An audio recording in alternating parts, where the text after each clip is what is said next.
Arlene Foster is the new heroine of Brexit because her intervention was extremely important. So we put more faith then in Arlene Foster than Theresa May, do we? Well, it seemed a most extraordinary state of affairs. I don't think that set of words could have survived within the Conservative Party, and the government's official view is that they hadn't agreed it, and they seem to be indicating that the Irish Prime Minister is rather overstating the position. And I'm happy to give Mrs May the benefit of doubt on that. If it's choice between believing the British Prime Minister or the Irish Prime Minister, I'll back the British Prime Minister. Well, that's well and good you saying that, but I detected from the tone of your question today that you feel there is significant slippage. And let's face it, Jacob, whether it comes to the role of the European Court of Justice, whether it comes to this astonishing Brexit bill that apparently this government is preparing to pay, whether it comes to equivalence of laws, now not just for Northern Ireland, but for the whole of the United Kingdom. I mean, isn't the Brexit that you and I campaign for with such passion and vigour, isn't it, under this Prime Minister, beginning to slip away? Well, I was very encouraged by the Prime Minister's response to my question that she stood by the Lancaster House speech, which is very clear on all those points that you raise. It's clear on the European Court, and that is a worry I share with you. It's clear on money, and it's clear on being out of the single market and the customs union.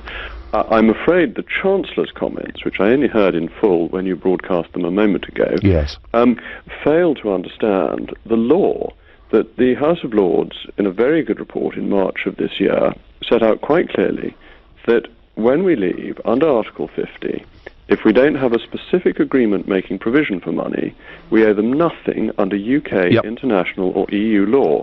And for the Chancellor to pretend that we owe fictional amounts without having come to an agreement is simply factually wrong.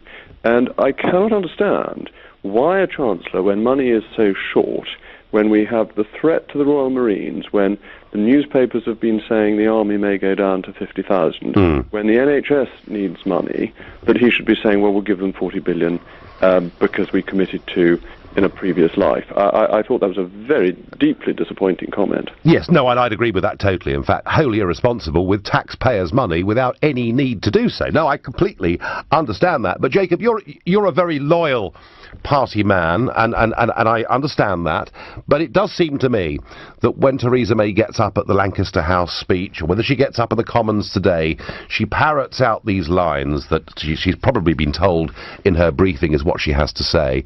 But then her actions outside of these set-piece debates do appear to be very different indeed. And given that you raised this concept earlier on today, when it comes to this Brexit settlement, and bear in mind that they're trying to get some form of agreement ahead of all the heads of Europe meeting on the 14th and 15th of December next week, what are your red lines? My reddest of red lines is always the European Court of Justice, because it seems to me that as long as we remain under the European Court of Justice, we haven't left the European Union. That if we accept, which I think would be a huge error, regulatory alignment, at least if we're outside the ECJ, we would then be able to change that later. So that the reddest of red lines is the ECJ. I'm very deeply concerned about regulatory alignment, because that denies us one of the great benefits of leaving. But it is a secondary red line to the ECJ. You didn't frankly have the balls to put country before party.